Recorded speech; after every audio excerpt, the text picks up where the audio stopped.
নতুন বন্ধুকে স্বাগত আর পুরনো বন্ধুকে শুভেচ্ছা জানিয়ে শুরু করছি আমার এপিসোড। আজকে একটা জলখাবারের রেসিপি নিয়েছি। এটা হচ্ছে চানা মানে দেশি ছোলা, দই আর আদা রসুন আর পেঁয়াজ একটুখানি কুচানো, আদা রসুন সরি রসুনটা নেইনি। রসুনটা নেইনি, আদা আর পেঁয়াজ নিয়েছি আর কাঁচা লঙ্কা নিয়েছি। আর একটা চাটনি করব, সাথে সুজিও নিয়েছি, সরি সুজি নিয়েছি আর একটা চাটনি করব। চাটনিটার মধ্যে ধনেপাতা, কাঁচা লঙ্কা, আদা আর হচ্ছে উম, একটু লেবুর রস আর পনির, এই দিয়ে আমি বেটে একটা পেস্ট তৈরি করে রাখবো। এবারে এই যে ছোলা, সুজি আর দই, এই তিনটেকে আমি বেটে নেব। সাথে কিন্তু আদা দেব, পেঁয়াজ দেব। আপনাদের যদি ভালো লাগে তো পেঁয়াজ দেবেন, নইলে স্কিপ করে যাবেন। আর কাঁচা লঙ্কা দেবো। সব দিয়ে এটাকে ভালো করে বেটে কিছুক্ষণের জন্য রেস্ট করে রেখে দেবো, যাতে সুজিটা একটু ফুলে ওঠে। এবার কিছুক্ষণ পরে আপনার ফিরে এলাম। দেখুন, এটা বেশ সুজিটা ফুলে উঠেছে আর অলরেডি তো চাটনিটা করেই রেখে দিয়েছি। এবার এই এর মধ্যে একটু নুন মিশিয়ে দেখুন, একটু ঘন হলে সামান্য একটু জল দেবেন, এর বেশি কিছু দেবেন না। এটা হয়ে গেছে রেডি করা। এবার আমি তাওয়াটা বসিয়ে দিয়েছি। এবার এর মধ্যে একটু তেল দিয়ে ব্রাশ করে তাওয়াটা যে হিটেড হয়ে রইলো, এবার সেটাকে টেম্পারেচারটাকে ইনক্রিজ করে দিয়ে একবার দিয়ে এবার ডিক্রিজ করে দিচ্ছি, মানে তাওয়াটার টেম্পারেচারটা একদম ডাউন করে দিলাম একটু জলের ছিটা দিয়ে। তাহলে কি হবে, যে টেম্পারেচারটা এটা কমে যাবে। আর গ্যাসটাকে একটু কমিয়ে কমিয়ে করবেন, তাহলে কি হবে, আম, এর যে মানে তাপমাত্রাটা যতটা বেশি ছিল সেটা একটু ডাউন হয়ে যাবে। এবারে এটা দিয়ে এক হাতা করে দিয়ে এবার এক সেম মানে সার্কেলে এটাকে ঘোরাবেন, তাহলেই এটা হবে। এটা কিন্তু বিভিন্ন সার্কেলে ঘোরাবেন না।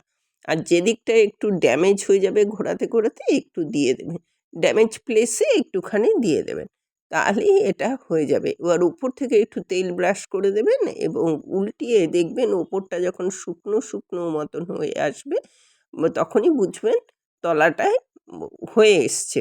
এবার তলাটা যাতে খুব অপর পাটটা যাতে খুব মানে লেগে না যায়, সেইভাবে আস্তে করে ওটাকে তুলে দেবেন। দেখবেন একদম গায়ে লেগে থাকবে না বা আটকে যাবে না, চিপকে যাবে না।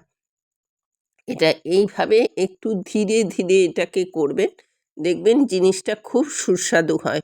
বাই দ্য ওয়ে, আমি নূপুর, আপনারা দেখছেন smile with Nupur and Tania. Please একটু সাবস্ক্রাইব করে দেবেন, বেল আইকনটা টিপতে ভুলবেন না, লাইক শেয়ার করে দেবেন, তাহলে আমি বিশেষভাবে অনুপ্রাণিত হয়ে নিত্য নতুন রেসিপি আপনাদের কাছে যখনই আপলোড করব নোটিফিকেশান চলে যাবে। এটা কিন্তু উপর আর নিচে, ফিরে এলাম রান্না, এটা ওপর আর নিচে আপনি দুদিকেই একটু তেল ব্রাশ করে দেবেন। আর যদি তেল না দিতে চান ঘিও ব্রাশ করতে পারেন, সেটা তো একটু বেশি সুস্বাদু হবেই, এটাই স্বাভাবিক। তা আমি তেল দিয়ে যদিও বা ব্রাশ করে দিয়েছি। এইভাবে আমি প্রায় সব কটাই রেসিপি, সব কটাই পরোটাই বলুন, চিলা বলুন বা ধোসা বলুন, এটা একটু সফট হয়েছে, এইটা করে নেবেন। যেটাই বলুন এই ধরনের জিনিসটা করে নেবেন।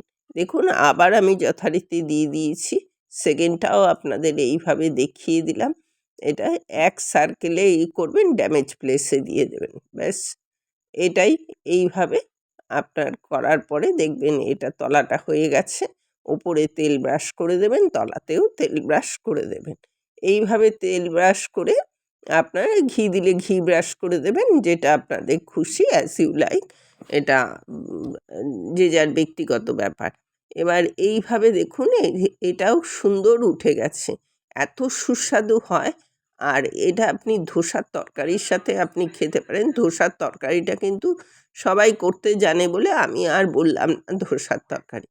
পরেরটাও হয়ে গেছে, তারপরেরটা পরপর পরপর আমি এইভাবে সমস্তগুলো চিলাগুলো শেষ করে নিয়েছি। এটা মানে ব্রেকফাস্ট, ডিনারেও আপনি করতে পারেন। এটা অত্যন্ত হেলদি, টেস্টি মানে বলার কিছু নেই, হেলদি টেস্টি ভীষণ ভালো লাগে। এবার আপনার যদি মনে হয় এর মধ্যে পেঁয়াজটা স্কিপ করবেন করে যেতে পারেন, কিন্তু পেঁয়াজ দিলে খুব সুস্বাদু হয়। আমি নিজে খেয়ে পরীক্ষা করে তারপরে আপনাদের এটা দেখাই। পেঁয়াজ যদি না দেন দেবেন না, এতে কোনো অসুবিধা নেই, কিন্তু টেস্টটা অনেক বেশি ইনক্রিজ করে যায়। দেখুন, এটাও আমার হয়ে গেল, সবগুলোই প্রায় হয়ে গেছে, রেডি টু সার্ভ। তবে এটা এতক্ষণ আমার সাথে থাকার জন্য আপনাদের অশেষ ধন্যবাদ। পরবর্তীতে দেখা হচ্ছে যে কোনো একটা এপিসোডে যে কোনো রেসিপি নিয়ে। একটা একটু ড্যামেজ হয়েছে, এতে কোনো অসুবিধা নেই, কিন্তু টেস্টটা আপনার একই থাকবে। আজ তাহলে আসছি, পরবর্তীতে দেখা হবে যে কোনো এপিসোডে যে কোনো রেসিপি।